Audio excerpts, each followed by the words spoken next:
welcome to episode number 94. We're almost to 100. Almost seems like we might do something crazy for episode 100.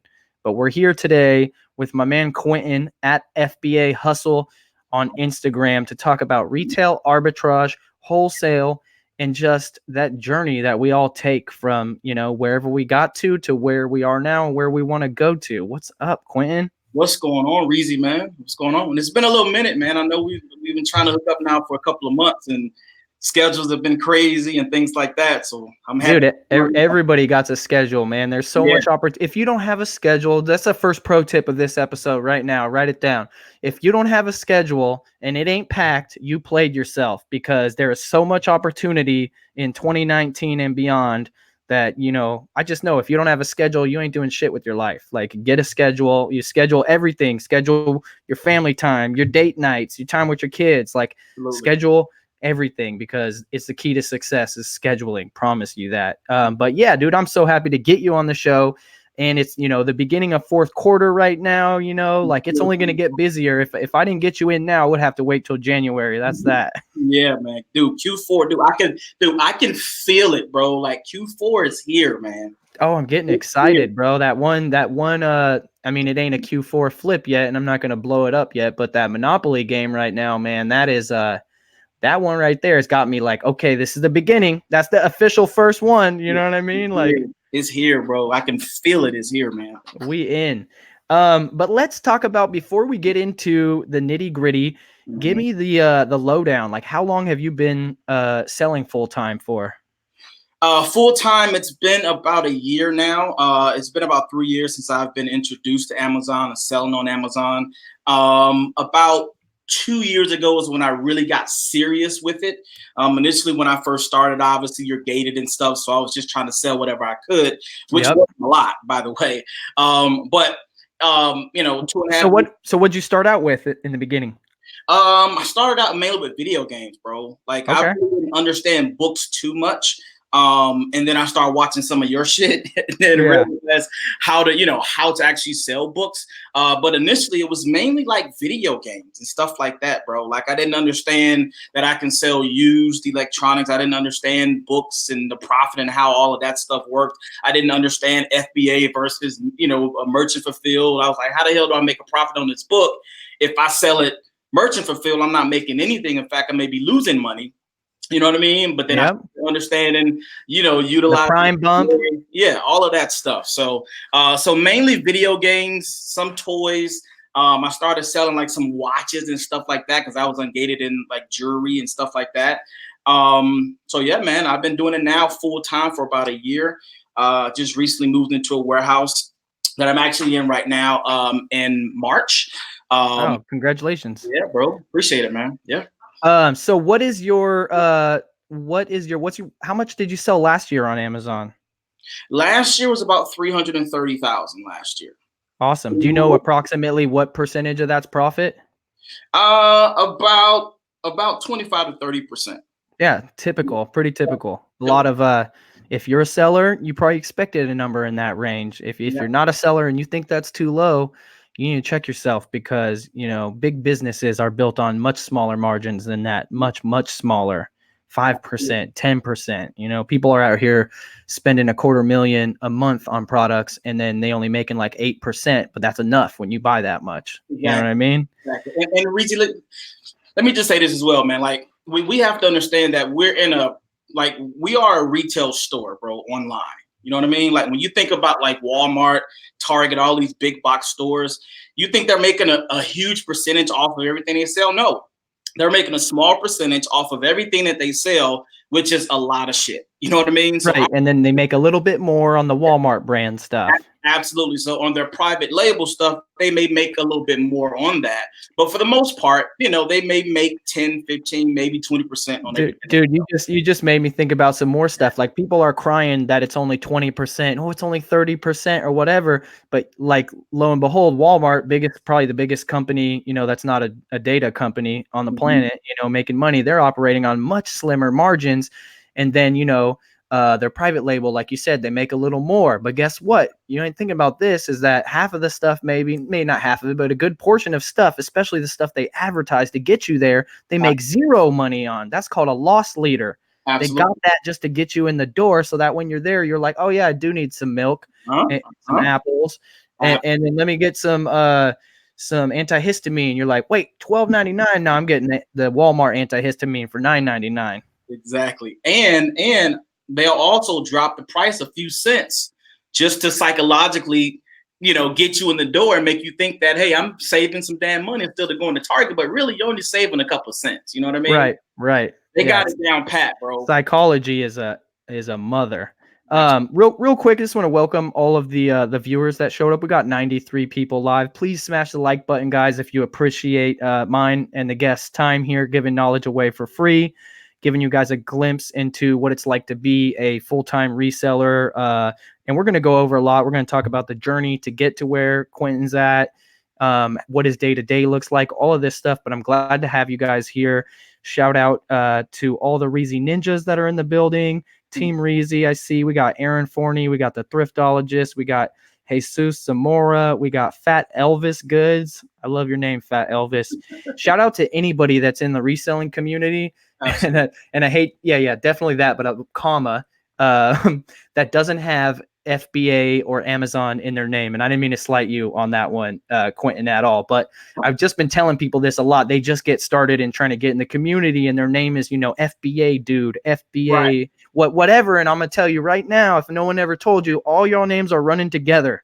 Right. It's all running together. You're the FBA guy. You're the flip this, flip that, the super flipper, the whatever flip, just like, be a little bit more original, guys. Right. If you want to be remembered, and that's an important thing as far as the community goes, because there's a lot of us, you know what I mean? Just like Gary Vee created me in a way, I created, 100 Reezy Resells clones. I'm not saying you guys are doing exactly what I'm doing. People are doing it in their own way and stuff, but stand out. You know what I mean? Yeah. Definitely important to stand out. Like right here, we got the flipping gals. At least it's a little different. It's not, Flipper Shipper, that's been done. Flipper Shipper 25, right? Exactly. So let's go into you sell mostly retail arbitrage and wholesale. For people that don't understand what those two things are, do you want to give it like the 2-minute breakdown on what retail arbitrage is and what wholesale is? Because we do have a lot of new listeners. Right. Retail arbitrage, also known as RA, is simply going into big box stores, bargain stores, Walmart, Target, BJ's, Costco, Sam's, Marshall's, TJ Maxx, Ross, Ollie's, stores like that, and basically finding stuff on their shelves for a lower price and turning around and flipping it on Amazon for a higher price. In a nutshell, that's what RA is. And not just Amazon. We could do it eBay. You can get your money wherever you can get your money, right? Of course. So pretty much any selling platform, any reselling platform. But I just use Amazon because that's obviously my number. Because let's just keep it real. Amazon's the best platform to sell on, and if you ain't selling on Amazon, you slipping. Dude, Amazon to me is the beast. You know what I mean? That's just the way I look at it. I also sell on eBay a little bit. Most of my sales on eBay are the items that either got returned on Amazon or perhaps I can't sell on Amazon. There have been times recently where I've sent some stuff to Amazon. Initially, I was approved to sell it. And all of a sudden, the brand's like, oh, no, we're going to snatch that away from you. And I have to recall it. You know what I mean? So that's where that stuff goes. It goes. That's the stuff that we don't make videos about, usually because we're so pissed off about it and we just handling it. And we ain't thinking nobody wants to see it. But the reality is, like, that's the reality. Like, I just went to my storage unit today to get some more clear CD cases for refurbishing CDs. And while I was there, there's still boxes of stuff from my last move. You know what I mean? And I opened up a box. And I just started looking at it, and it was all brand new products that were just slightly damaged. And I'm like, man, these are returns / stuff we never sold. Right. You know what I mean? Recalls, damage, whatever. And my kid's like, I want one of those big Hero 6 cups. And I was like, get yourself a damn cup. You know what I mean? Like, exactly. It's all trash at this point. You know what I mean? Exactly. So Amazon obviously is the beast for me, and that's what I primarily sell on. So that's RA in a nutshell. Going into big box stores, finding stuff that you can sell, finding stuff at a lower price, turning around and selling for a higher price. Wholesale is where you actually find distributors, and you purchase things from wholesale distributors or perhaps from a brand at a wholesale price, and you're able to sell those brands and make profit on those things as well. So I will say this, I will say that talking about margins, your wholesale margins are definitely going to be smaller than your RA margins. Yep. However, the volume is much greater. You know what I mean? Like, I feel like my time, I'm being more efficient and more effective with my time simply because I'm not out as much into the stores like I was before. Yeah, let's break that down a real quick, because I think that's a good thing to talk about, because it happens on 3 levels the way I see it. The way I see it is the first time, especially if you came in through my content and you started selling used books, or you started at the thrift store like a lot of us do, and like I recommend, you get really used to that $1 to $10. You know what I mean? And that's 1,000% ROI. And in a way, that held me back from getting into retail arbitrage, because I was like 38% ROI. You know what I mean? Like, and so I know where you guys are coming from when you feel like that, but you have to understand that, 1 to 10 is still just 10. Right. You know what I mean?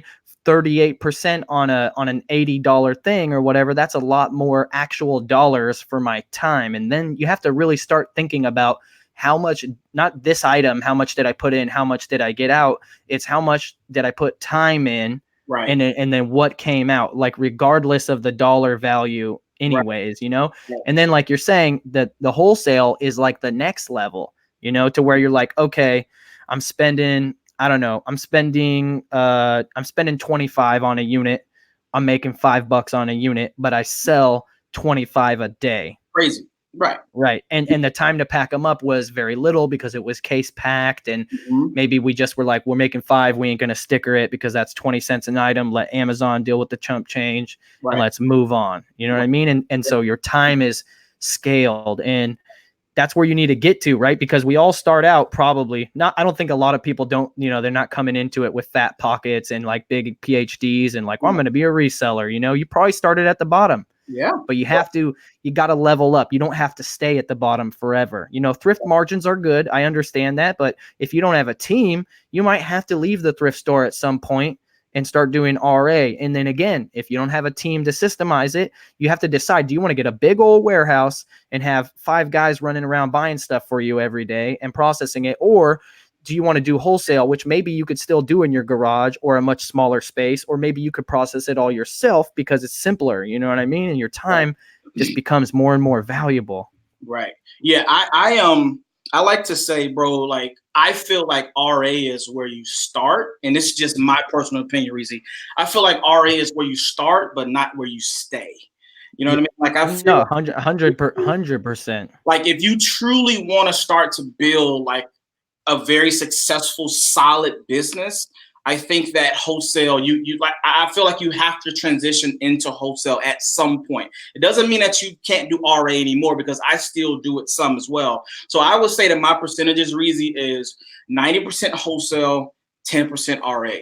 And now, go out and do RA, I'll go out and I'll look for stuff that I know I can go directly to, that I know sells. Like, I'm no longer on the Marshalls rack scanning all the Under Armour shit. I'm no longer doing all of that stuff anymore, because the wholesale side of my business has, taken a lot of that time away from, the time where I was spending into the stores. You know what I mean? So you're probably real heavy into the brick seat gang.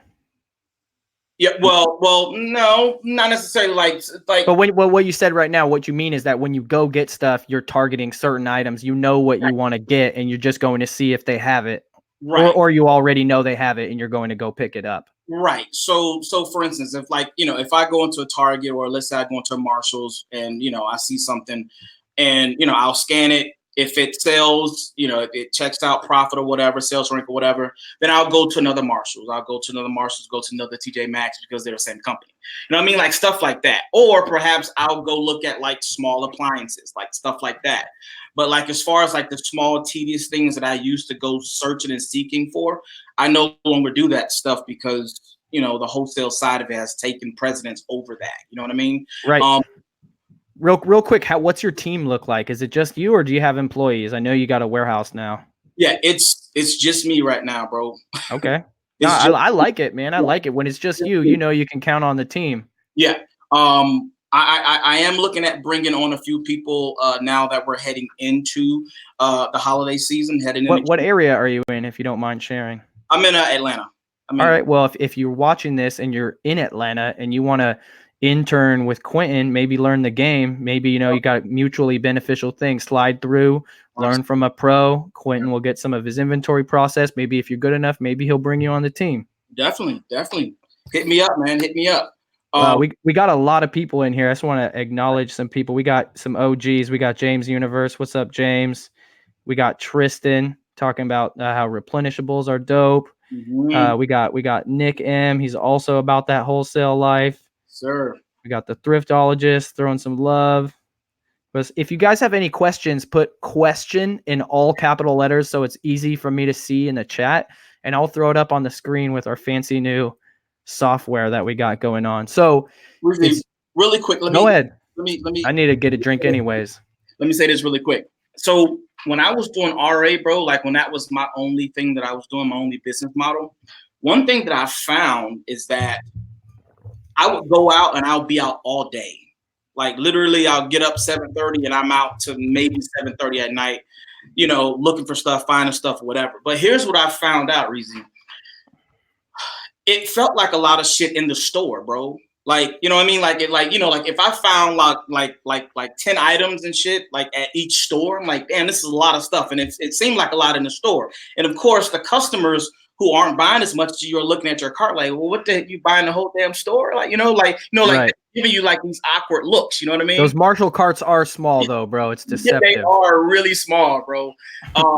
But what I found is that once I got back to the warehouse, or got back to my basement, it wasn't a lot of shit. You know, like I'll go to inventory lab and I'll start, you know, scanning stuff in. I'm like, dude, I only got 80 items. You know what I mean? Now, when those get to Amazon and get checked in, more than likely, if they sell well, they're going to be gone really fast. So right. What that wholesale has done for me is it's allowed me to order more stuff at a more time efficient, you know what I mean? Like in a more time efficient way. So I can order 1,000 items, 2,000 SKUs, and send that off to FBA, knowing that I at least have a week to 2 weeks worth of inventory sitting to FBA. So this whole conversation just got me kind of low key heated about, you know how people will comment like, well, what about the shipping charges? And what about the tax? And and then you got income tax and you get 2 returns and now you're broke. Right. What about that? Well, guess what? All you guys that are, you know, figuring how much the gas costs to take your chick out to a date for dinner, you know what I mean? Like, I hope you're doing that because you're asking me basically the same question. What you're not doing is thinking about your time. What is your time worth? Mine, bro. Because that's what we're talking about. We're talking about how your time is progressively worth more money as long as you're leveling up in life. And when your time comes worth a certain amount, like Quentin's is or mine is, you go, wait a minute, those 10 items and those 10 items and those cart full and those weird looks, that took me 5-6 hours. Yeah. And in 6 hours, how much wholesale could I order? Or how many wholesale catalogs could I go through? Or, you know, whatever. Even you only find one product, how many dollars are you going to make off that one product? Right. Or how many calls could I have been on with new wholesalers possibly? Exactly. Calls are the key. I feel like the more you level up in life to where, you know, you get to these points where what you're doing is like the stuff that you should be doing. It involves a lot of communication, calling people, talking to them, sending a text message, sending a DM. Hey, can you link me up with this person? Can you give me an introduction with that person? And that's how you know you're using your time wisely, because you were the only one that could have done it. You know what I mean? Real quick, I totally blew it on acknowledging the super chats. Some people did super chats, which I really appreciate. And I don't know if you're a beer drinker or not. Quentin, are you a beer drinker? I'm not, bro. All right. You drink something, some iced tea, some kombucha, something, I'm sure. Whatever it is. But I put these super chats. They're dedicated to having drinks with the people that are on the live show. So far we got a $5 super chat from Kyle Riek. Appreciate that a lot. Okay. He said, thanks for everything you do. I sold 2 merch today. Gonna get to 25 thanks to you. That's awesome. Appreciate that. And then we got another $5 super chat from Half Man, Half Beast 1025. And I really appreciate that. So the Quentin's water fund is up to $10 so far. and I appreciate that, guys. The reason I missed it is because on the new stream platform we're using, which is StreamYard, by the way, if you want to check it out, it shows up kind of like a text in the chat. And if I don't see the little $ as it goes by, I miss it. So I apologize. Shout out to Team Reezy, literally just texted me those screenshots and told me to check my phone. So we're in the building. Thank you. So you're doing wholesale, you're doing RA. It's all you. How big is the warehouse that you just got? 1,200 square feet. And before that, it was in the garage or in the house or in the garage? Basement. Yeah, bro. In the basement. And you're a married man with kids, right? I am, man. Married. How happy was your wife that you got a warehouse and could get the stuff out of the house? Well, she was happy for the simple fact that not only did I have stuff in the basement, but I had stuff all over the damn house. So yeah. That's how we do it. You know what I mean? She never really goes in the basement, bro. So it was kind of like, thank God, it wasn't really a big deal. But stuff in the living room, stuff, in the dining room, stuff being delivered, all that kind of stuff. So I was really happy about that. So my RA game has never been that bad where it filled up the whole house, but the hallway. But there was a time when we were doing so many books and we were in such a small house that it was like people would come over and be like, so you have a library in your house? Yeah, right. Like the average person doesn't go to, you sell these items. They just go, right. You robbed a store? Right. Or what's happening, Quentin? Right, exactly. Yeah, I mean, dude, we have a double formal. So we have a formal living room and a formal dining room. Like when you first walk in the front door. Right. So our formal living room, bro, that's just like it was filled with stuff, bro. Boxes, poly bag. I mean, it was a crazy sight. So I was able to move all that stuff out of there and into the warehouse. And so my wife's definitely happy about that, man. Yeah, and the kids get a little bit more space to run around too. Yeah, exactly. It's important. A playroom now, bro. That's what she wanted. So playroom. Yeah, dude. Hey, shout out to all the wives out there for dealing with all the husbands' bull that's required to make this life work for us. We got you. Hold us down. We'll give you the playroom. Just give us a minute. We good. Absolutely, man. Another shout out to Brad Speckman. He actually just did a $15 super chat. So $5 super chats are old news, guys. Brad Speckman just stepped it up to 15. He said, driving from Florida to Pennsylvania. So keep talking. Anyone from Chicago wanting to go to the meetup in New York, hit me up. And I'll take that chance to let you guys know, if you're listening or watching, that I'm doing a free public meetup in New York City on 9/22, the September 22nd. This is a Sunday, okay? The time and the location is not determined yet. It will be after garage sales, so it won't be before noon. It will probably be 2 to 4.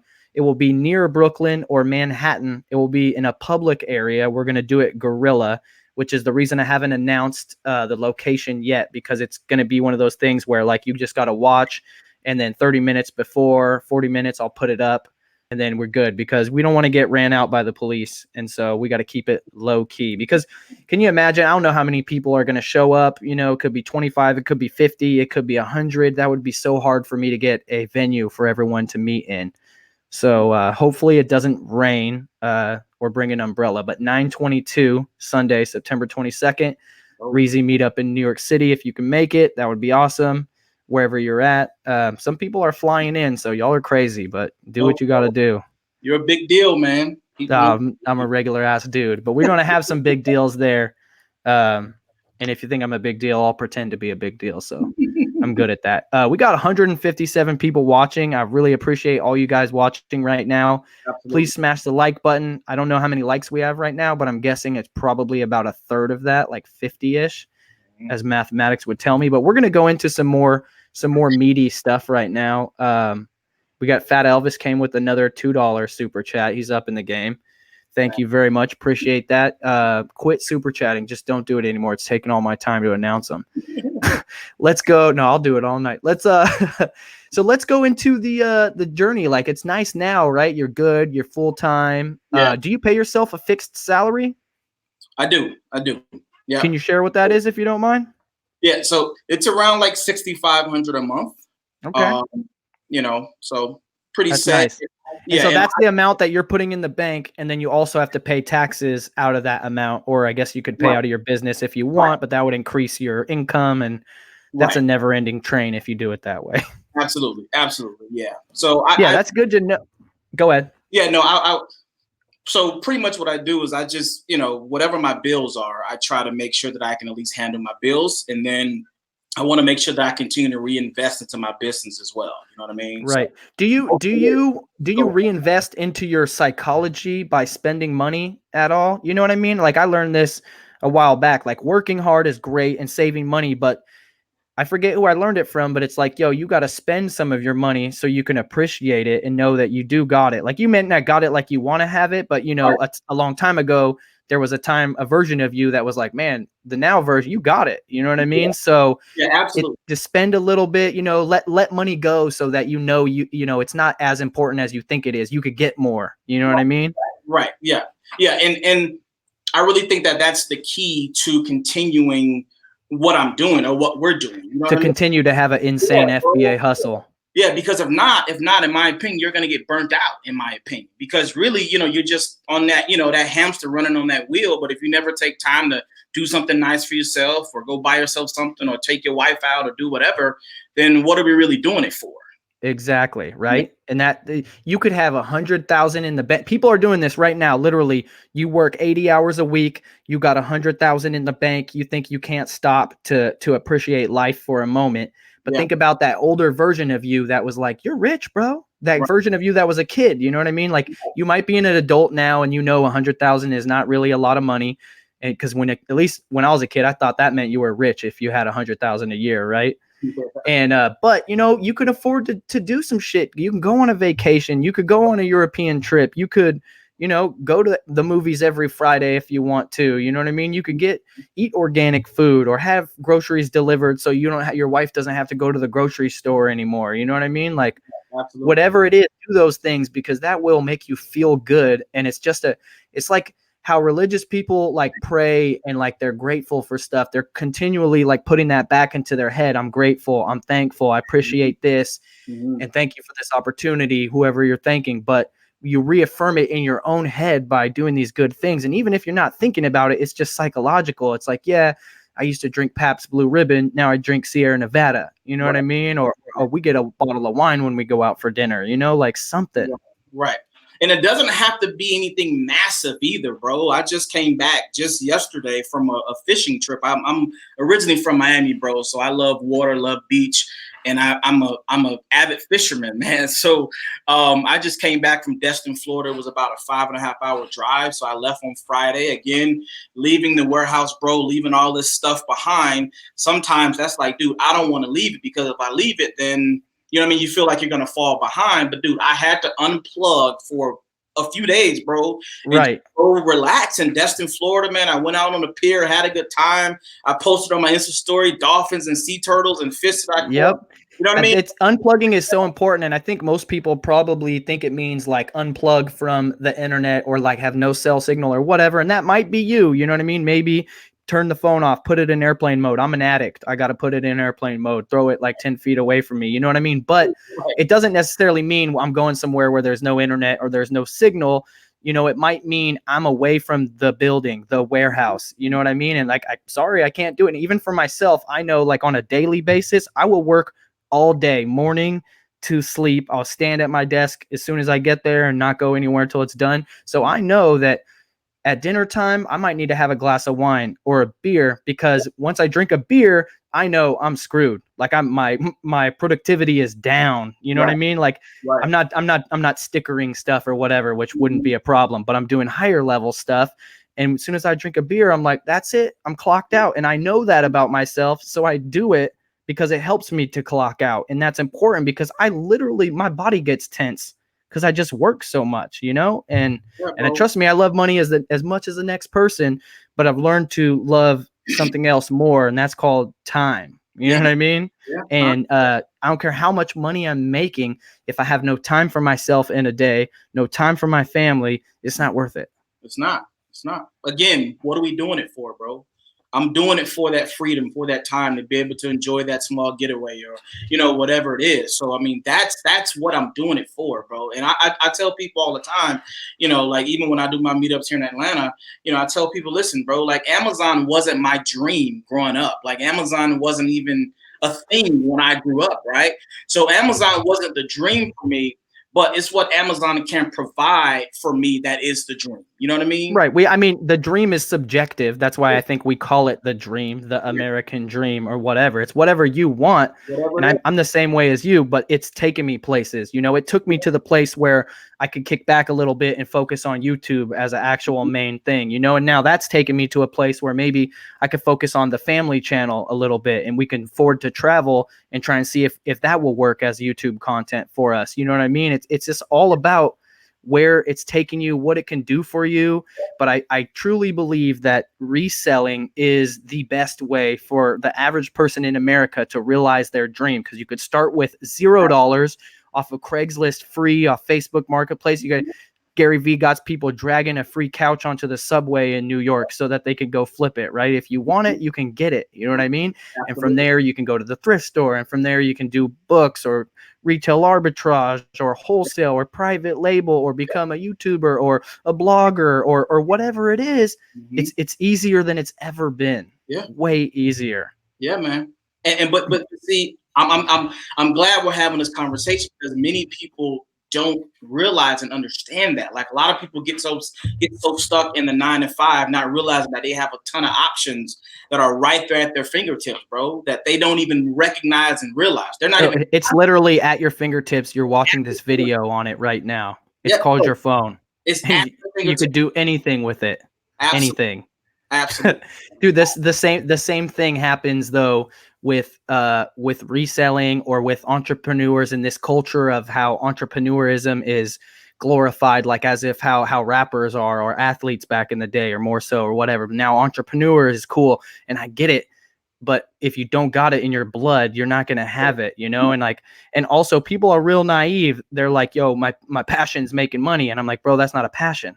Yeah. It's not a passion. Money is a tool to be used to help you live the life you want to live. It's literally just some paper that they print some shit on it. And because we all agree it's worth money, we can do stuff with it. But acquiring it is not, a passion, and it shouldn't be a goal. Everyone's like, yo, I want to be a millionaire. But why do you want to be a millionaire? Mm-hmm. Because let's think about it. You're like, oh, I want to be a millionaire because I want a Lamborghini and I want a house in San Diego. Have you ever thought that you might not need $1 million to do that? You know what I mean? What does it cost to get, a loan for a Lamborghini? You know what I mean? What does it cost to get a house in San Diego? What might not be $1 million. So you're sitting there waiting for a dream to come. You already have the ability to access it. You know what I mean? Like for me, I don't want a Lamborghini. I want to travel. I want to see all the stuff I was never supposed to see because I wasn't born into that life. I want to show it to my kids and be like, look, where we came from. You can do this too. And, we go to Pompeii. And now for 2 weeks, my kid's been talking about Pompeii and I'm buying her anything educational Pompeii related. And she's literally playing with dolls, talking about Pompeii and the volcanoes erupting. You know what I mean? And like, that's what makes me happy. You know what I mean? Not having $1 million or a Lamborghini. Like I'm cool, man. Like as long as the refrigerator is full of food and the kids are running around happy, we good. Yeah, dude, I commend you for that, bro. I'm so big on that. And basically what you're doing is you're exposing your daughter, bro, to greater. You know what I mean? Now she's going to grow up understanding, bro, like I can have more than what my father has produced. You know what I mean? Because exactly. You're exposing her to stuff instead of her just reading about it in a book. You're actually taking her to the place and showing her what's in the book. You know what I mean? I felt the same way, bro. I only read about it in a book before, and I'm pretty sure they didn't make it all up. You know what I mean? But to be there and to touch it and to hear my kid be like, Daddy, like joking all day, I got ancient dust in my sandals. And I'm like, yeah, you do. You do. Exposure, man. And so that's why, like, for me, my dreams, my goals, bro, like I said, I'm a water guy. So, I want to have a boat, a nice boat one day, bro, where I want my existence reason to be. I can just be out on the goddamn water, bro, enjoying the serenity of the ocean, bro. Like that's what I want my, future to look like once all of this stuff is said and done. And I've done whatever it is that I wanted to do. I want to have enough money to be able to do that type of shit. You know what I mean? Dude, that is so cool. That reminds me, it's a little bit off topic, but I was in London and I heard someone talking with a perfect English accent. So I was like, "Hey, you're American?" Because that's just how you do it when you're traveling, right? And they're like, "Yeah." And I'm like, "Oh, cool. Where are you from?" And they're like, "Well, currently our boat is docked in." And I'm like, "What?" And they're like, "Yeah, we live on a boat, and her husband are ex like corporate bankers or something. They made good money and they have PhDs, college degrees, whatever they got." But they gave it all up to live on a sailboat, and they didn't know how to sail or anything. They had to learn it all from scratch, and they've been doing it for 2 years. They go down south to where it's warm during the winter. They dock up on the East Coast because that's what they like. They put their boat in the dock, go to Europe, and they're like, yeah, our cost of living is so low now, and we do whatever we want. You know what I mean? Bro, that's it, man. So that's what it's all about. It's not about, stacking chips. It's about getting what you want in life and doing what you want to do with your time. For me, I want to skateboard on Saturdays. I want to skateboard for at least 4 hours. That's what I want to do. Take that from me no more. Yeah, that's it, man. Good shit, bro. Definitely. So let's talk about the journey. Like how did you, like when you first, how'd you even find out about reselling? Like what was the first thing that you were like, I'm gonna try this Amazon stuff, or did you start on eBay, or how did it go? No, so I am a motivational speaker by trade. Like before I got into Amazon, bro, I've been doing motivational speaking for 13 years professionally. So I would travel around, get booked at middle schools, high schools, colleges to come in and speak on motivation, mainly anti-bullying stuff at middle schools and high schools. And so have you ever heard of Les Brown, motivational speaker Les Brown? No, but I mean, I think if I watch one of his clips, I probably would. Yeah, so Les Brown is known as like the godfather of motivational speaking. Like he's known as like, the guy to motivate everybody. So I was living in Fayetteville, North Carolina at the time, and he was coming to Raleigh, North Carolina to do a Get Motivated seminar. So a Get Motivated seminar is where they bring together all of these motivators and sellers and stuff. You're talking about real estate, e-commerce, like whatever you want, they have it there, right? And so the whole goal is to bring people there, and the speakers are able to sell whatever they're selling, their program, their book, their whatever after their speech, right? So so we were there, and me and my wife, and this guy by the name of Adam Ginsberg, he came up to speak. He did like 20 minutes, and he's like I think I think at the time he was like the highest grossing seller on eBay at the time. And so his pitch at the end of his speech was, hey, listen, my mom, died from diabetes.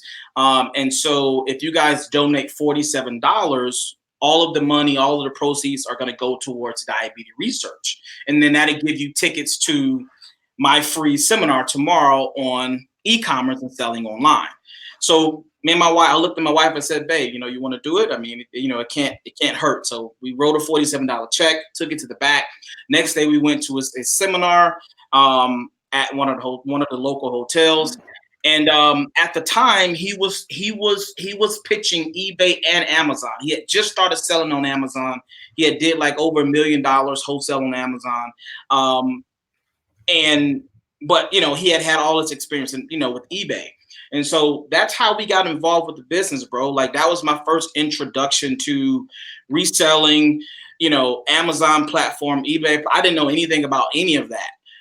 So we went home and started selling on eBay. Like initially eBay was the thing. It started with the stuff you had in your house or what? Everything that we had in the house, bro. Like whatever I can get my hands on that your wife would let you sell. Yeah, like whatever we wasn't using, bro, that shit went on eBay. Right.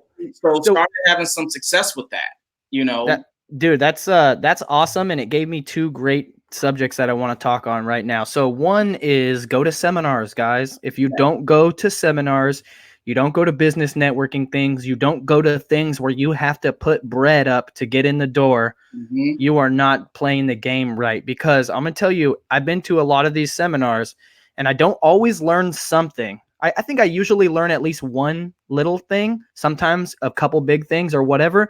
But what always happens is I always meet amazing people. Absolutely. I meet people who I get their number, they get my number, and later on they introduce me to another person or another. It's just, maybe it's an introduction to someone, and then that makes me like 10 grand. You'll never know. It's just the atmosphere of being around other hustlers, or even if it's just an educational thing. It's just, they're willing to put the skin in the game, right? So it's a different caliber of people that are around, and then they get in the weekend off from work or requesting time off. They driving out there, you know what I mean? Like, especially if it's one that's in the week, right? Because most people are working in the week. But it's just, it's I can't even explain it, but you need to go to seminars and conferences, because you'll not only learn a lot, but you'll meet people, the networking, and you always come back so pumped up. Yeah. Like, you're like, oh, bro, like, you thought you were the king of Atlanta, and you met this guy and he's doing 10 times more than you. And you just like, man, at least for me, that's how I motivate myself. If I could make myself feel like I'm in the dirt, then I'm like, oh, I'm clawing my way out. I thought I was on top, but nah, like, I don't even want a luxury, like a Lambo or whatever. But if I did, I know exactly how I'm going to get it. I'm going to hang around with people who have Lambos. Absolutely. And when that's the normal, if I'm the odd man out, I'm the sixth man, the only one that doesn't have a Lambo, absolutely, that's going to get fixed just automatically. Absolutely. It just happens. Dude, you are who you hang around, bro. Definitely. You are who you hang around. Your net worth determines your net worth. Right. So if we used to be boys in high school and I ain't fucking with you anymore, you know why? It's a reason. You know what? I still love you. I still love you, but I'm going to hit you up on Facebook for your birthday. But other than that, you know what I mean? You're bringing me down. And then the other one was you bought that thing. You were like, yo, let's write the check, boo. Yeah. And that's not the first time you ever did that. I can imagine you bought other courses or seminars or books or whatever. And that's very important, is invest in yourself, in your education. When you get out of school, you're not done. You just started. Yeah. Now you get to you just played their game. Now you get to pick and choose what you want to learn about and what kind of knowledge you're going to pack into your head. And a lot of it is free, guys. Don't get me wrong. I actually will go on and just say it's all free.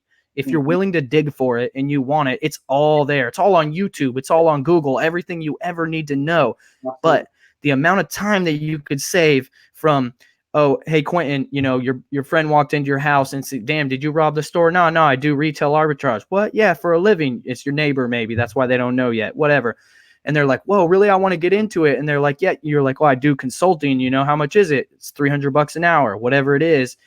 And what can you learn in 1 hour on YouTube or Google? There's a fixed rate. You know what I mean? Like, you sit with me for an hour, you sit with Q for an hour, we will pack your head so full of information that shit will explode. Right. Not to mention being able to just ask each question that you want and get the direct answer and go forward from there. Right. Like, so if you have more time than money, you don't need to buy anything from anyone. Get on Google, get on YouTube, figure it out. You got time. But if you don't have time, say you're already working a full-time job, you get paid a lot. It's nothing for you for $300 for an hour. That's going to save you a month of watching YouTube videos. Right. Exactly. And Reezy, listen, bro, like, I'm a big proponent of education, bro. Like, I mean, like, to me, if you're not getting some type of post-secondary education, bro, then in my opinion, I don't think you're going to get to that successful place. Right. Well, let's just be real. Like, you're either getting smarter or you're getting dumber. Right.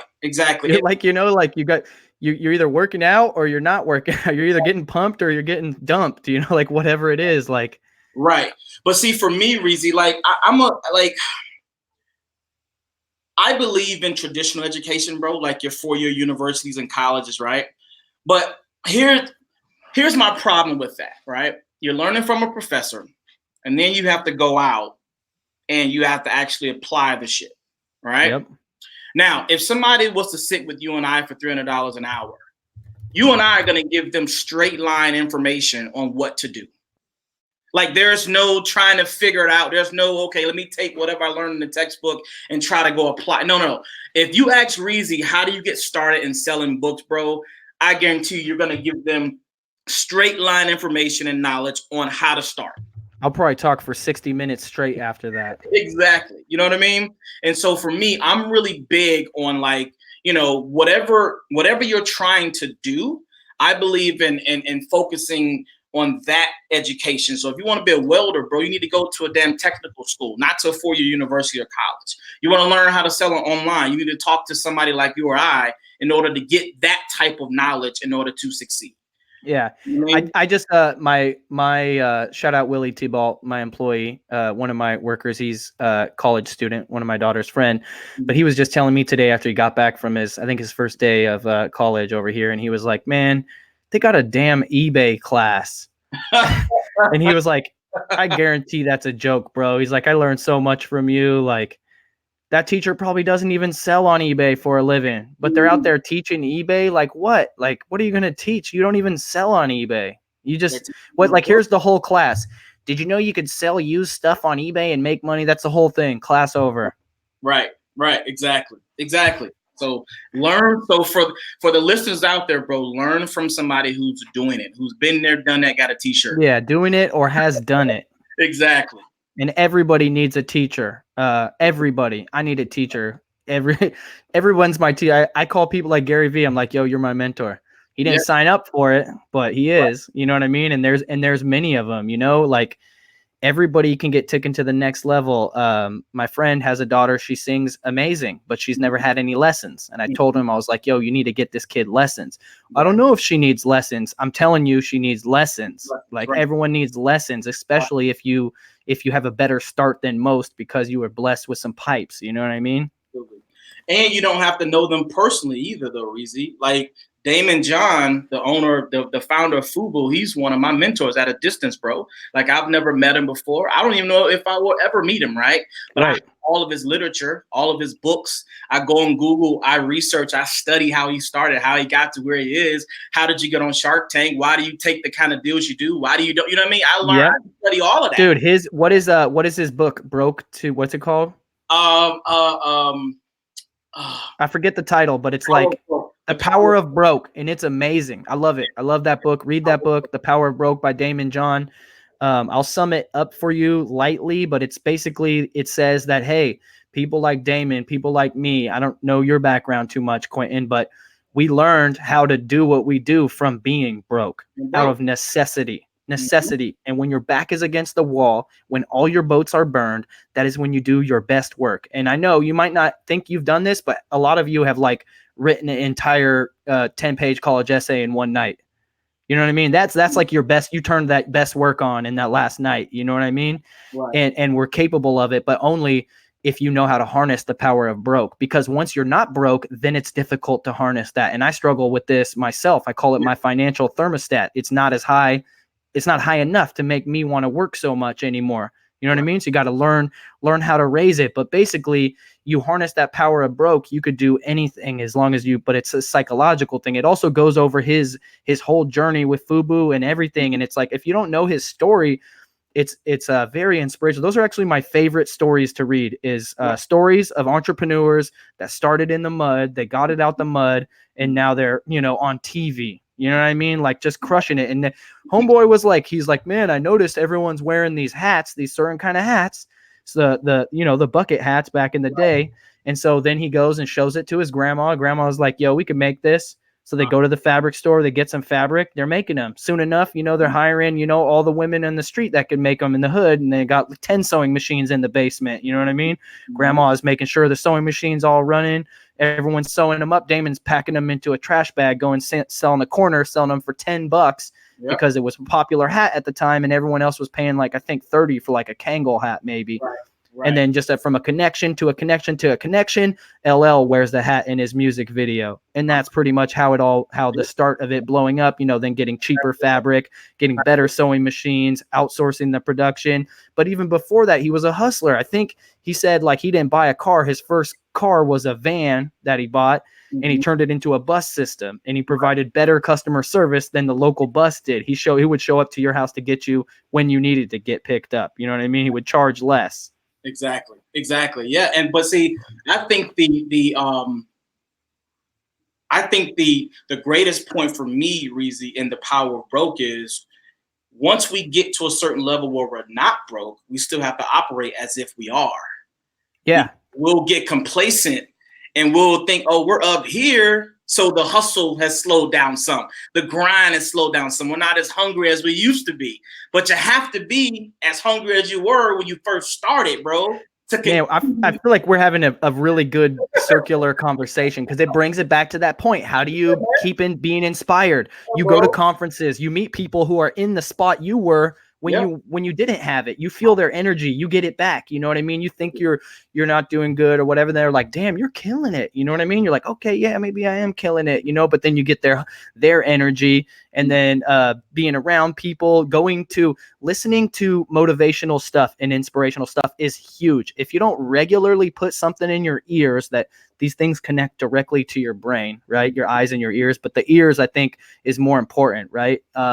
Listen to stuff, go to hear them speak or pull it up on YouTube and listen to it while you're working. Like, people ask me, like, Reezy, how do you stay so motivated? And I was like, I listen to motivational speakers, like, on the regularly. You know, I put on ET, I listen to it. You know, I'll put on some, whenever I feel like I'm being a pussy and I'm not hustling, I'll put on some Gary V. Guess what? About 30 seconds later, you ready to hustle, bro. You cannot, you know, he just suffocates you, right? Bro, as a motivational speaker, man, I've heard this analogy several times, Reezy, and it's right in line with what you're talking about. A lot of people talk about, you know, I'm not motivated or whatever, but bro, here's the analogy for you. Do you take a shower every day? Got to. The answer is yes, right? But why do you do that? You do that because at some point in time, maybe a day or so, maybe a couple of hours, the freshness of the shower wears off, right?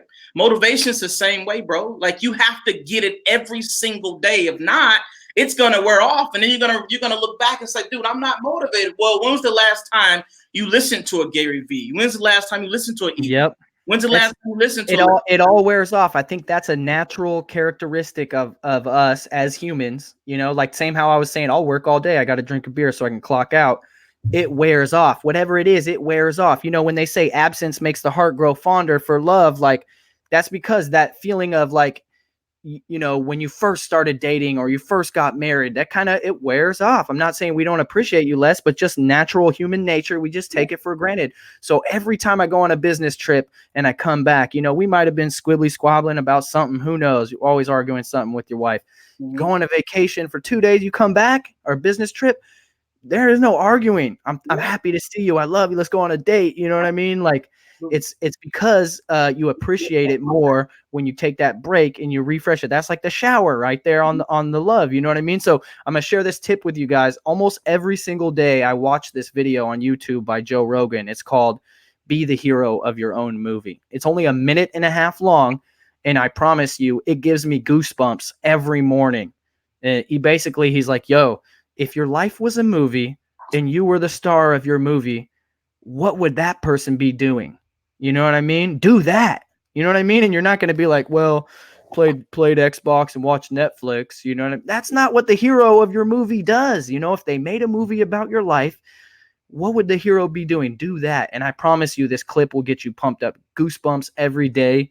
And it just, dude, it excels me. I'm like, okay, because you got to stop and think about it. And that's like prayer or meditation for me or whatever. I go, okay, I have a vision of what that person is or what I want to be remembered as. And now I have to actually go and do actions today that map to that. You know what I mean? Because it's easy. It's so easy to lie to yourself. You could lie to yourself all day. I'm going to do this. I'm going to do that. Then you don't do it. And in your head, you go, nobody knows. It's okay. You can just lie to yourself. But if you pump yourself up and you make, even in your head, you can make like a firm demand of yourself. And then you got to be in the right zone, but you can stick with it. And if it starts wearing off, you know what I mean? That's why you have a journal. You write down how you feel when you're pumped up. And then you can sit back and read it later and be like, oh, yeah, I remember how I felt when I wrote this. You know what I mean? And you need to be there. Absolutely. There are no excuses, bro. You got YouTube.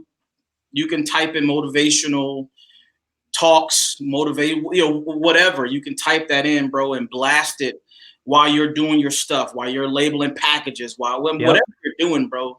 Blast it, bro. And I guarantee you'll get into that motivational mood. Trust me, I love bumping music. Shout out, Jeezy just dropped TM 104, and the boy Gary V is on the first track on the intro and the outro. My man has infiltrated culture left and right, and he's killing it. Yeah. But there's a time to listen to music, and then there's a time to listen to podcasts or YouTube audio or inspiration and motivation. You know what I mean? And so just understand how your body works, how your mind works, and how humans work, and do what you got to do to manipulate yourself, brainwash yourself. You literally brainwash yourself to be a better version of yourself. Yep.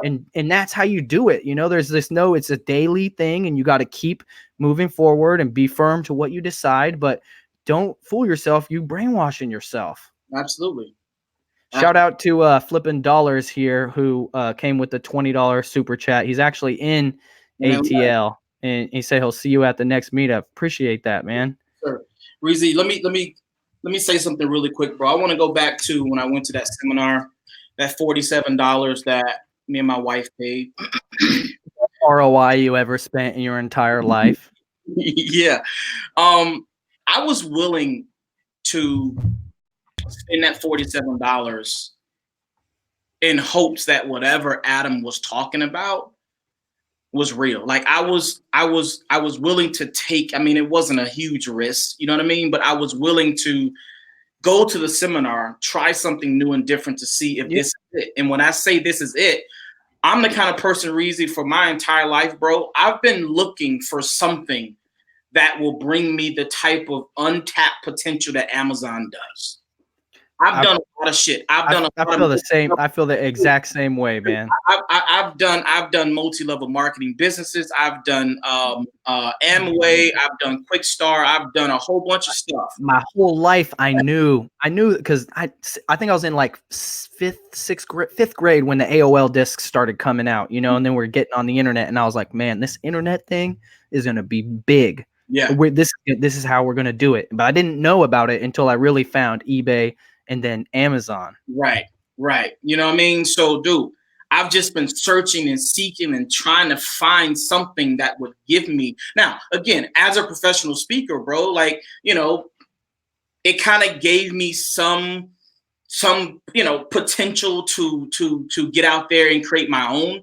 But the problem, well, I'm not gonna say the problem, but the only thing with speaking is, you know, I have to be the voice, like I'm the talent, right? So if I lose my ability to speak or whatever, then there goes my career. You know what I mean? Right. Not to mention, like I can't just hand off my talks or my skills to somebody else, bro. Like I'm a talent. I have to be there for that. You know what I mean? Right. So I found myself, you know, traveling all over the country, and it was great. But it's a very lonely career, Reezy. Like, you know, I'm on the plane by myself, rental car by myself, hotel by myself, go speak, and I'm in front of 1,000 people, bro. Okay, great. But then guess what happens whenever I'm done speaking, bro? I'm back in the car by myself, back to the hotel by myself. Yep. On the plane by myself. Yeah, and people don't understand like the stuff they don't see, if you're like, you know, oh, you missed your plane connection and now you literally got to sleep on some ruggedy thing in the airport because it's only 4 hours to the next flight, you know, but it's it's 3 a.m, whatever time it is. It ain't worth leaving the airport, go get a hotel, you know, maybe if we had the fam or whatever, but you like, whatever, pull up on a little couch. Ain't you the guy I just saw in front of 1,000 people? Yeah. Like, yeah, that's me. I wasn't talking about this part of the job. Right. You know, so bro, like my whole life, bro, like I'm a go-getter, I'm a hustler. I've been looking and searching for something. And when I saw Adam, I was like, dude, I'm willing to pay $47. Now, see, some people who was sitting, it was like 2,000 people there, bro. Like, how many people got up and went to go get it? That's my point, bro. Like, how many people are willing to say, I'm going to take a $47 risk to see if this can change my life? Not to mention he wasn't even making any money. It was all a donation. You know what I mean? So donation, bro. So it was so in essence, it was for a good cause. And now I'm doing Amazon full time. You know what I mean? Like, it's amazing. Did you tell him? Did you hit him back up and let him know? Yeah, he actually came to Atlanta, man, last April, and not this past April, but the 2018. And you know, I told him after, because I guess he didn't recognize me when I was in there. But after his presentation, I went up to him, shook his hand. I told him that, hey, I saw you 3 years ago. down in Raleigh, North Carolina, man, and just want to let you know that I'm doing Amazon full time and blah, blah, blah, whatever. And he actually had me do like a quick little testimonial to the people who were in the room, because again, it's kind of like, this guy's trying to sell me on something, but when you have an actual success story or testimony, bro, I love that position more than anything because I'm a natural salesman. And so when you got like, I'm like, yo, the dude's not lying. Like, it changed my life. You know what I mean? Like, I love doing that to people and just being like, yo, like, I'm not getting paid for this, but like, for real, changed my life. Like, you're an idiot if you don't go get this right now. But on a side note about that, what I want to say is that there is still people that have such a scarcity mindset. And I know, because I used to be there, that they think that $47 is a ripoff. They're like, yo, $47, that's a ripoff. I could probably get it for free off Reezy's YouTube. Yeah, you might. But consider the people like Quentin who had their lives changed by a guy that did something, put some information in a package and said $47. Your life was changed. Now, maybe you would have figured out Amazon and eBay eventually, or who knows if you ever would have, but it definitely changed your life for the better. And you're beyond happy that he created this $47 information product. And so I just want people to understand that there's people, for one, that you can never reach if you don't charge them, because Russell Brunson says, what does he say? People who pay attention, right? People who pay attention. And it's real. He says he lets his friends and family go to his $10,000 events for free. Not one of them ever changed their life with that information, but yet 100% of everybody that goes to the $10,000 event changed their life, that paid for it. Of course, because we appreciate things more whenever we're invested in it. Exactly. How many people downloaded what's it called? P90X. How many of you got that for free off Pirate Bay? How many of you did it? Right. Now, how many of you bought it and then did it? Absolutely. A lot. Some of you still didn't do it, but I can't help you with that. That's a natural thing, bro. But anytime that people are spending money on something, they're way more invested in it, because now, your money's in something, bro. So that's going to force you to pay attention. But if you're for free all the time, bro, it's kind of like whatever, man. You know what I mean? You're okay with the bottom of the barrel. You know what I mean? Like, put a couple more dollars on that burger. It might taste better. It's all psychological, but it's real. You know what I mean? It's real. Like, literally, you might get the same dinner here or there, but like the atmosphere is better. You know what I mean? And your chick will appreciate it much more. It's just psychological. You just got to understand what you're getting into, Right. But please don't have a scarcity mindset. You need to have an abundance mindset. This is literally the internet. There is so much opportunity for everybody. Nothing on the internet is saturated. There could be a new selling platform tomorrow that makes somebody who's never sold online $1 million in the next year, just because you were one of the first ones on the platform or whatever. There's just so much opportunity. Like, people tell me all the time, I'm sure you get this question too. They're like, is it too late to get into Amazon? Is it too late to get into eBay? Right. I'm like, bro, this is not like the flavor of the month bullshit that people sell you on the internet, where, after people figure out that loophole 1 year later, it's gone. This is the beginning of the golden era of e-commerce. Like, people are going to talk about this time like, man, remember when Amazon owned 90% of the market share? Because it's not going to be like that forever. You know what I mean? And so get in right now, because the water's warm and it's a very big sandbox. Right.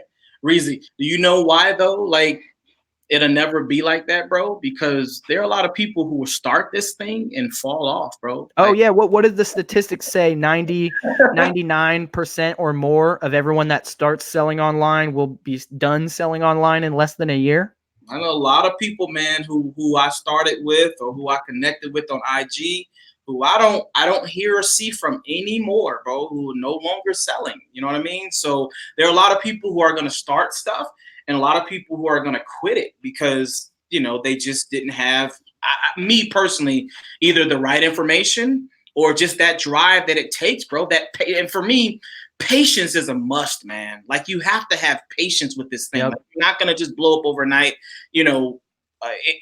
whatever it is. Look where my YouTube, this took me almost 4 years now, 3.5 years to get to here. I've been saying I was going to be on Gary Vee's show forever, and it took 3 point something years for it to happen. You know what I mean? Distance, man.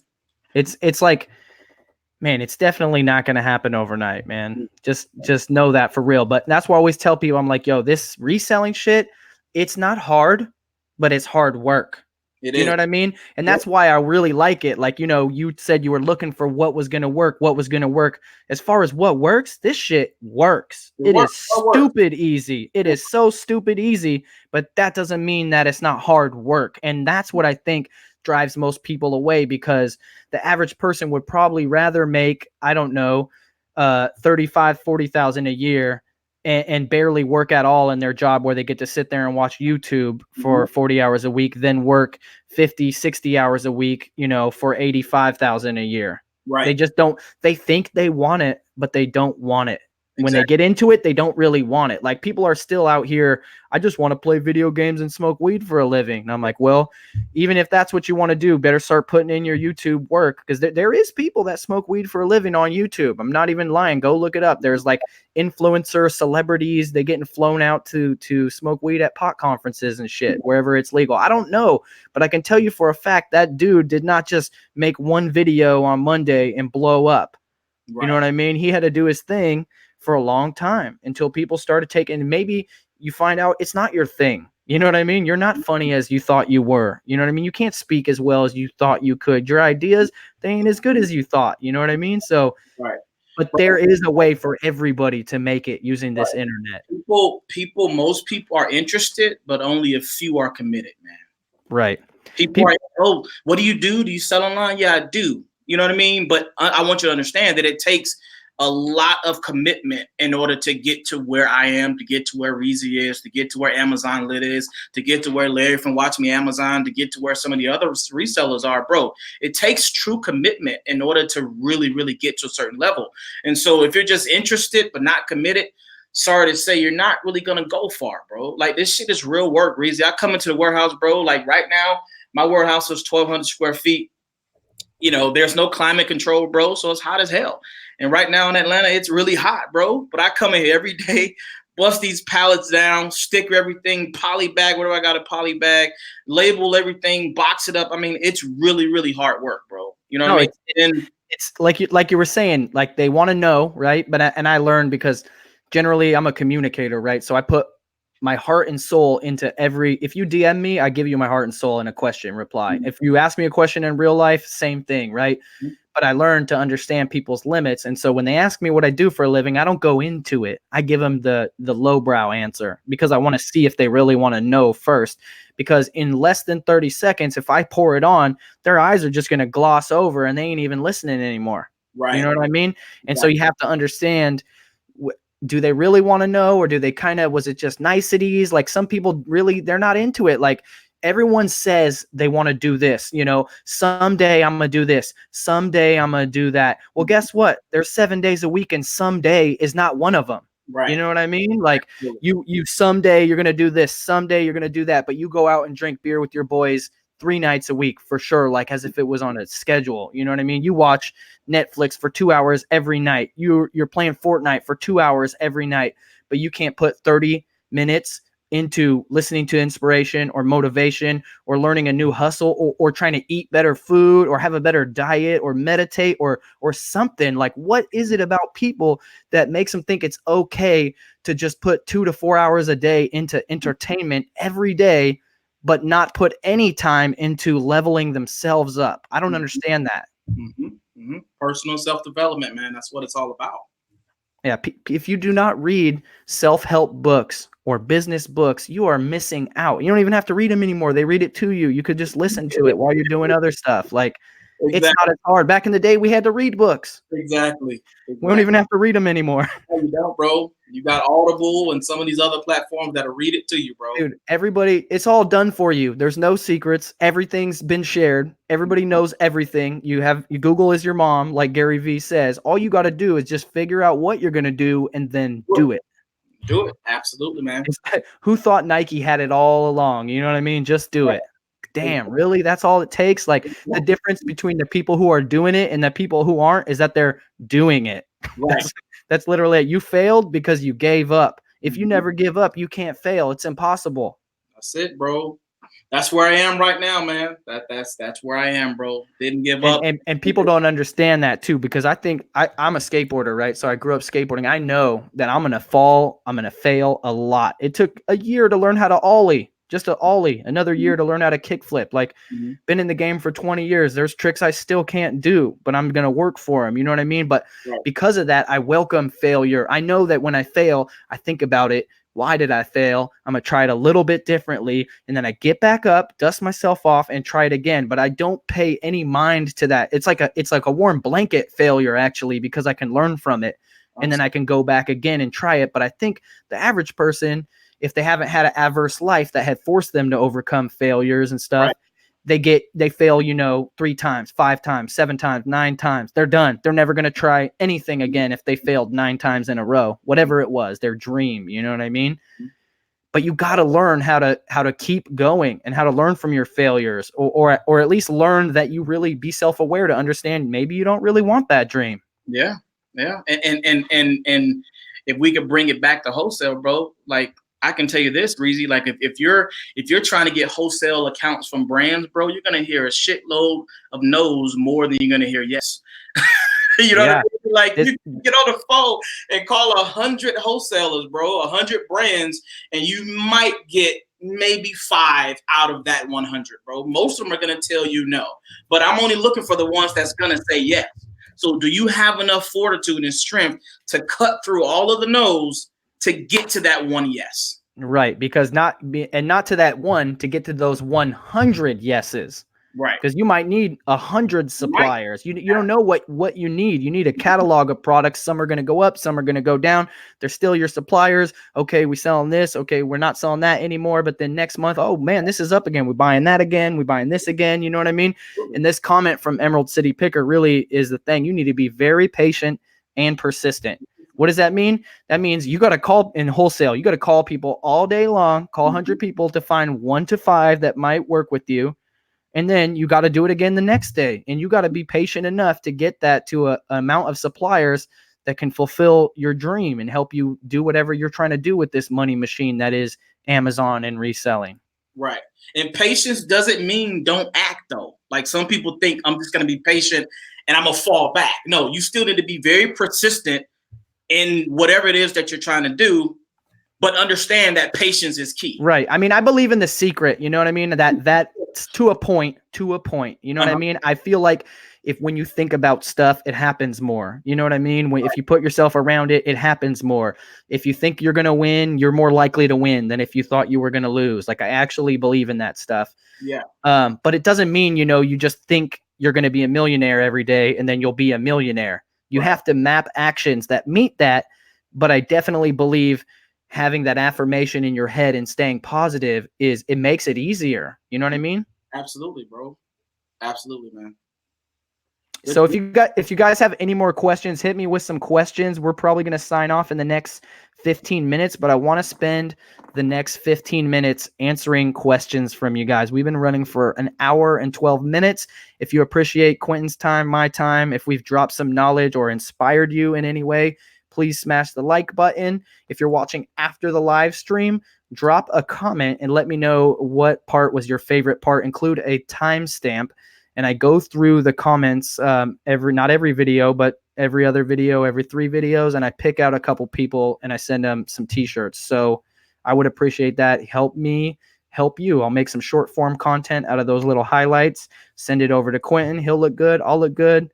Everyone will be good. Maybe Quentin will inspire that person, that one person. Like, yo, how'd you get on Amazon full time? Well, 3 years ago, I was just cruising Instagram and saw this video from this dude called Insane FBA Hustle.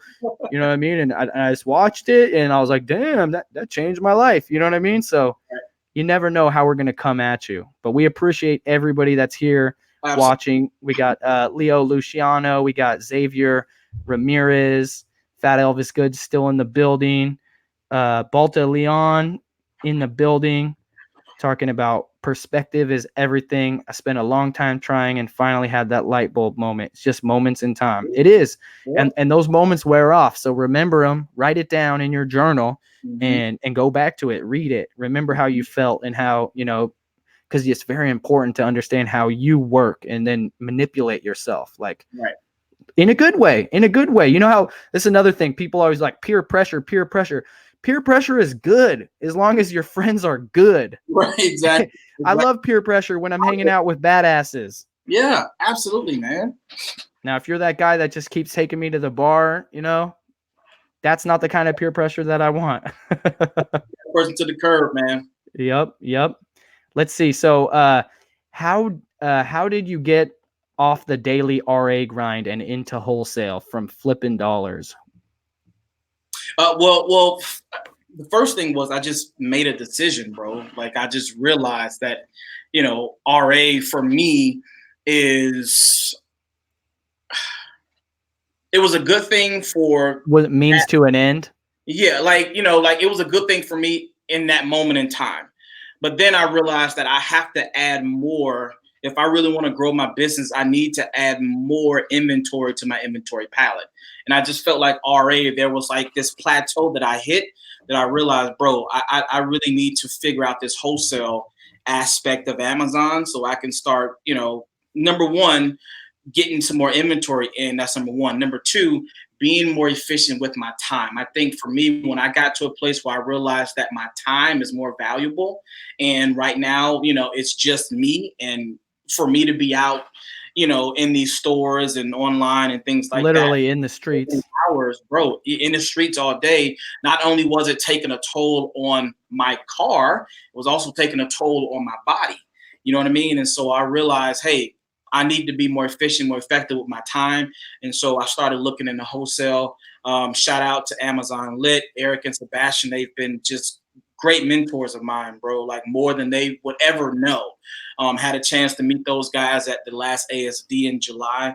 Very, very cool guys, man. And so, him, Larry from Watch Me Amazon, haven't talked to him, just a little bit through DM and comments underneath his IG post, but he's another mentor of mine and he probably doesn't even know it. He might be watching right now. Shout out Watch Me Amazon. Shout out Amazon Lit. We appreciate you guys. Eric, Sebastian. Hey, and so this question kind of reminds me of something that I was talking about earlier, because we were talking about the levels. You come up maybe from free stuff to thrift store to RA when you're allowed to sell. Right. Now you're doing wholesale or private label, but it doesn't quit there, guys. Amazon's not the only way to make money. Selling stuff's not even the only way to make money. Selling stuff is great. Everyone should sell stuff, but I think almost everybody who got real money is playing the realty game. Mm-hmm. I never met people that own houses that are broke. They got all kind of houses in a portfolio. They're broke. And almost everybody I meet that's really rich owns realty. So for me, that's something that I got my eyes set on that I want to get into is realty. Maybe I'm gonna start with Airbnb, or I'm gonna do Turo, renting out cars or whatever. But realty, stock market, all of these type of traditional hustles that people who have money already, they're all doing them. And so it's just another level to it. You know what I mean? And I think almost everybody is going to, we're always seeking that next level. What's the next hustle?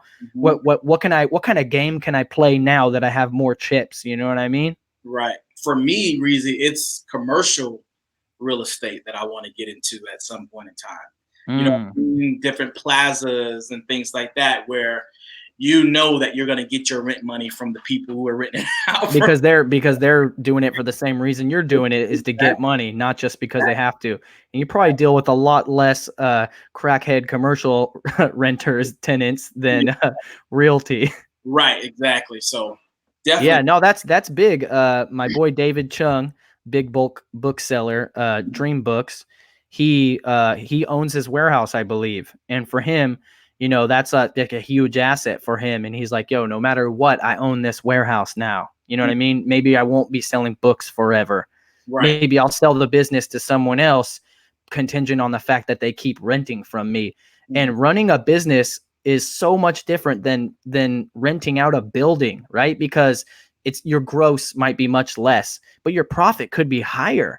Right. In just the realty sense, because you don't have employees, you don't have health insurance to pay, you don't have to worry about your employees getting their arm cut off on a forklift. You don't have to have a forklift. You know what I mean? You don't have to have all this stuff. So I think that's what how you said you leveled up into wholesale from RA.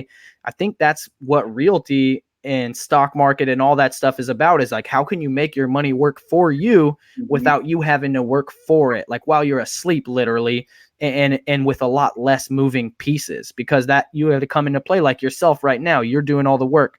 You could hire people and make less, you know what I mean? Or maybe you're waiting to get it to the next level or whatever. Everyone has a different subjective level of like what work they want to do or what money they want to make or what they'll work for per hour. But we could all agree that we probably want operations with less moving parts. You know what I mean? Yeah. I mean, I think where I am right now, Reezy, like I'm in my warehouse right now. We have at least 30 units where I am, this warehouse space. And the guy who owns it, he's getting rent from 30 people. 30, you know what I mean? Like, yeah, no, it's insane. I was actually just in the UK checking out my boy Luke Pastor, the book picker on Instagram, checking out his warehouse, which was really cool because it was super duper old. His warehouse was older than America. You know what I mean? But he was like, yeah, this dude owns this one and that one. And, you know, you go through the fence to get in, and then there's 30 different roll-up doors. And I think he told me like the price the dude bought it for like 15 years ago. And I was like, man, you know what I mean? Less than like a house cost where I live. Right. And you got a storage with 40 doors. You know what I mean? Like, absolutely. And I think that's how they do it, right? In realty, you talk about how many doors you got. Doors, right. Yep. Yep. Mad doors, man. Mad doors. Let's see if we got any questions out here in the chat. Hopefully you guys got some questions. I got an eBay notification. I heard hopefully it's not a return.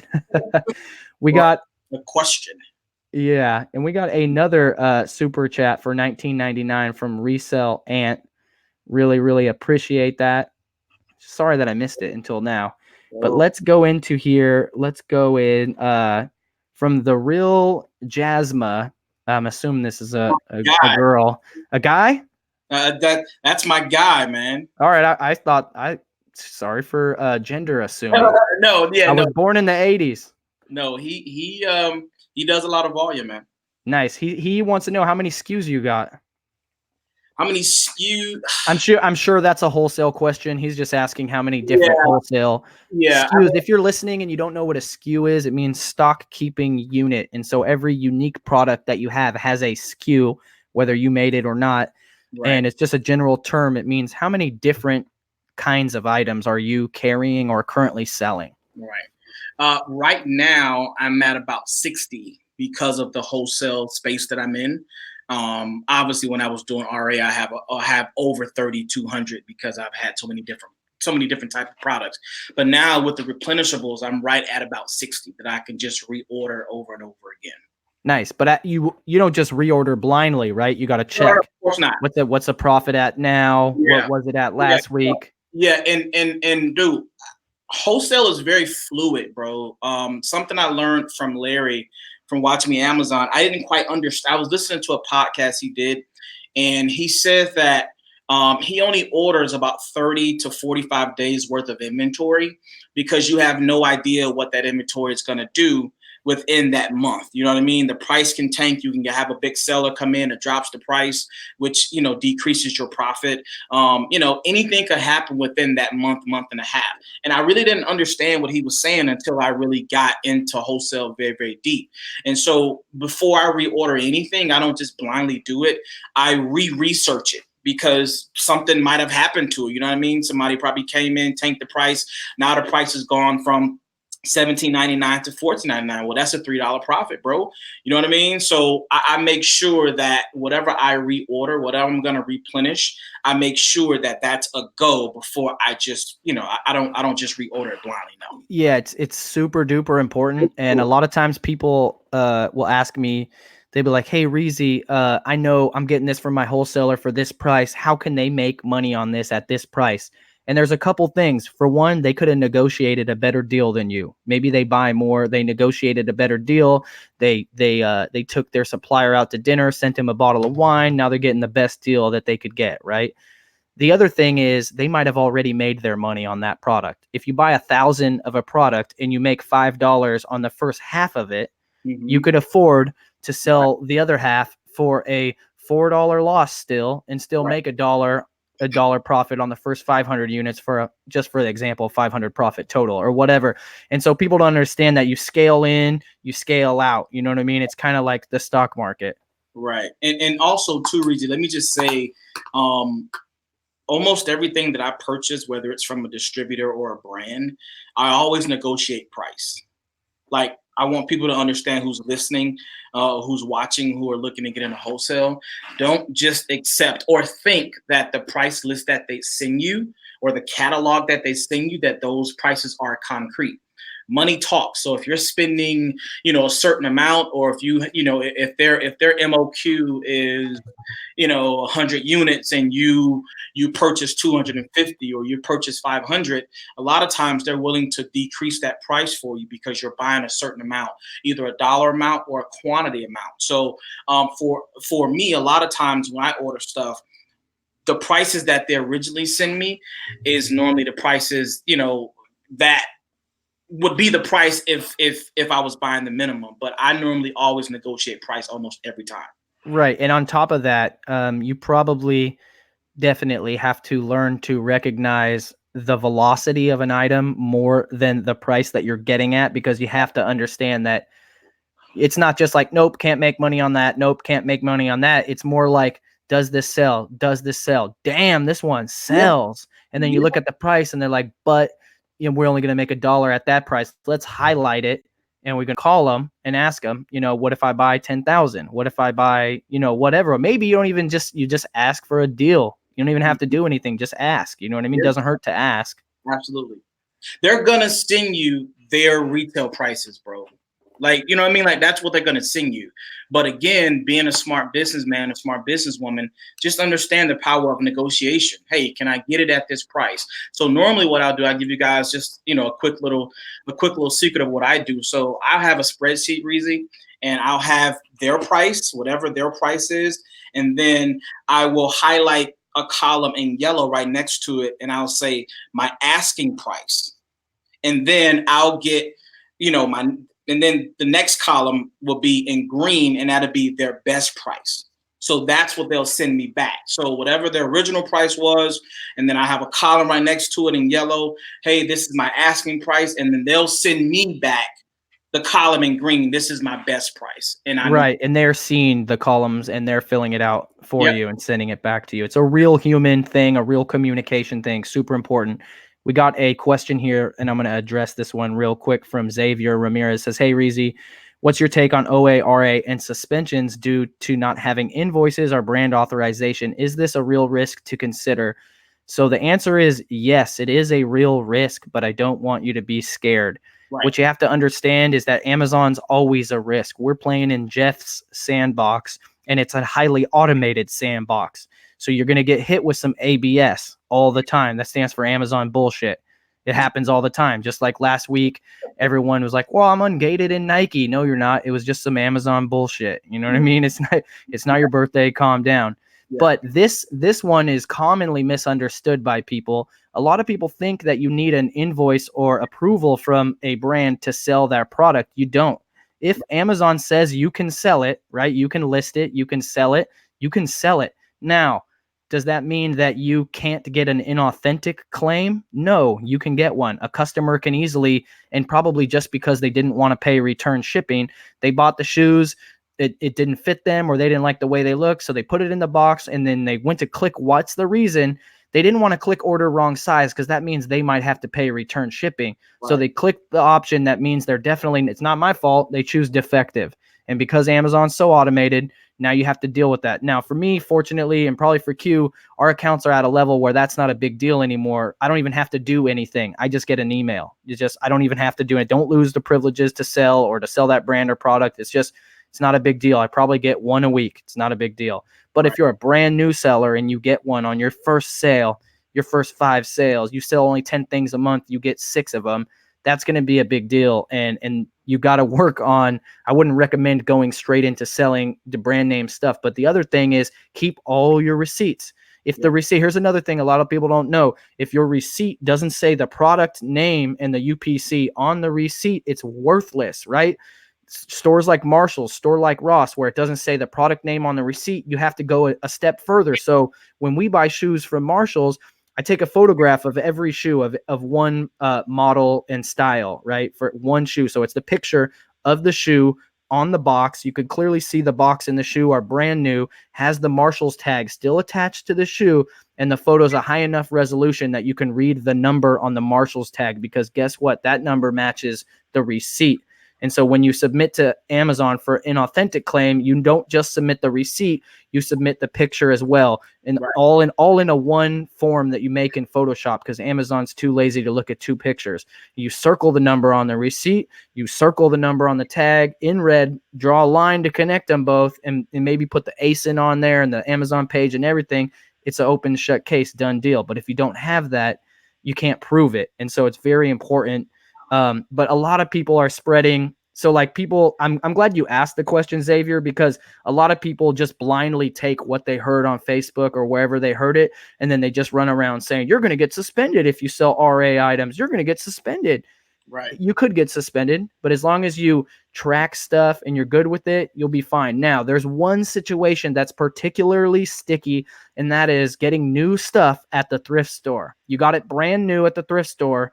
It has the tags on it, or it's sealed in plastic. And I'm not talking they resealed it. I'm talking it is brand new. Yeah, right. But when you sell that as new, that's your own call. You have to decide to take that risk or not to take that risk. Because what happens if someone says inauthentic on that? You don't have a receipt. You have a thrift store receipt. Certainly doesn't say new, and you can't do the same thing where you photograph it with the Salvation Army tag or whatever. That's not going to fly. You know what I mean? So in that situation, you might have to get creative. You might have to try and go find another one of those things and buy it, and hopefully hope that the Amazon support doesn't look at the date on the receipt or something. You got to get creative. You got to do what you got to do, stuff that we don't talk about on YouTube, because this is public stuff, and I'm not going to give anyone any gray hat or black hat advice, because I know a lot of you guys just take what we say and just do it without doing any thought process or thinking. But that's another reason why you need to meet people in person and network and go to conferences, because there's shit that people are doing to make money that we're not talking about on YouTube. We're not talking about on Instagram. It's like, I'll tell you it, but not on record. You know what I mean? Like, it's just, and it's nothing nefarious. It's not cheating the customer. It's not cheating Amazon or anything, but it's just making sure everyone's happy and you could still be in business, making money, feeding your family. And it's just not, it's, you guys got like 99.9% of the picture from YouTube and Instagram or whatever, but there's that little 0.01% that most people aren't talking about. Because if you try to do what I do and you talk about that 0.01% a lot, no one's going to take you serious. You'll be, you know, you're looked at like as a scam artist or whatever. And so you got to put your best face forward when you're on the internet. You know what I mean? So just another little tidbit about meeting up with people. You get to find out stuff that people don't talk about online. You can't be afraid and scared, man. I get that a lot from people that ask these questions. I'm like, bro, like, I can't tell you yes or no. I can't tell you will get suspended. I can't tell you that you won't. You just have to do it, bro, and figure it out. Like, you know, but I do know this. I know that if you don't move or you don't act, and if you're afraid and you're scared, you're not going to do it. You know what I mean? You're not going to succeed. Right.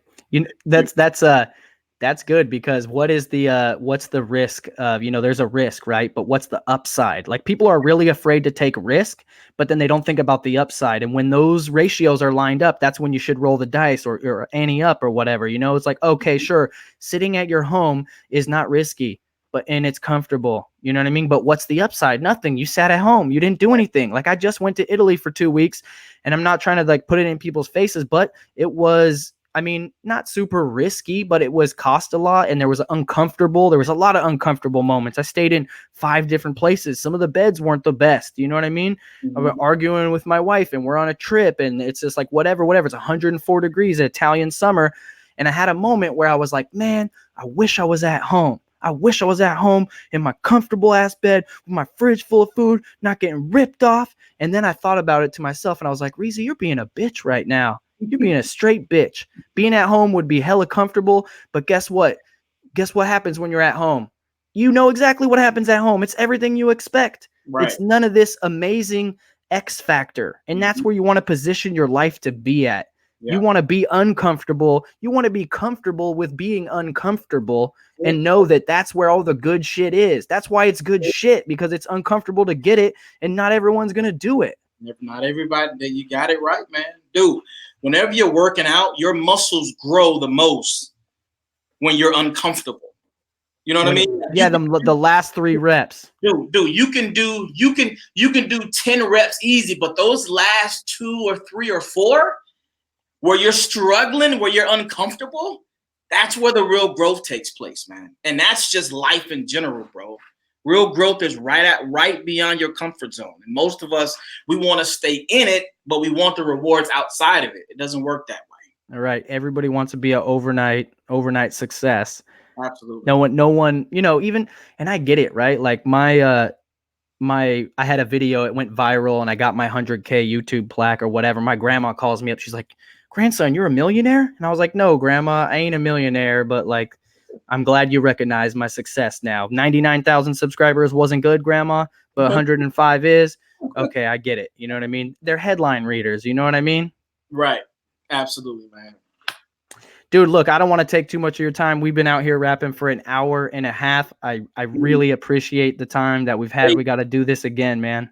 Definitely, man. It's been great. I missed you, man. You were at a conference here in Atlanta, I think, some months ago, and I think I was out of town, bro, when you were here. Yeah, definitely. I wish you would have hit me up, because I could have got you in, could have rubbed some elbows with some people. And if you live in Atlanta, man, those were some people you definitely wanted to meet. So that was David Shan's conference, which his thing is Sleep is for Suckers. I'm sure you have to know David Shan's, right? Yeah. Dope, so another dude out there using the internet to change him and his family's life. Do you got anything you want to shout out? I know you got your Instagram. I got the link down there for people to go check you out. I saw you had a Facebook group on your Instagram bio. Yeah, so I have obviously Insane FBA Hustle on IG, Insane FBA Hustle on Facebook. That's a group where, I share insight and, a lot of free nuggets and tidbits and things like that. My YouTube channel is coming, bro. Okay. So I'm not going to shout it out right now. But but when you get to it, you know what I mean? Let me know. We'll throw the link down there. So it's not there yet, but when Q gives it to me, maybe you're watching this and it's already happened. So go down in the description. Yeah, check that out. But you know what I mean? Follow my man on Instagram. It will inspire you to put some work in. You know what I mean? Definitely. Insane Hustle TV, baby. It's coming soon, man. So I got Insane Hustle. A lot of things lined up, man. I love it, man. But yeah, if you guys like the show, please smash the like button, drop a comment down below. If you prefer to listen to this type of information, please check out my podcast, available on iTunes, on wherever, SoundCloud, Spotify, whatever. I have 2 podcasts though. I have the Reezy Resells Show, which is what you're listening to right now, Reezy Talks.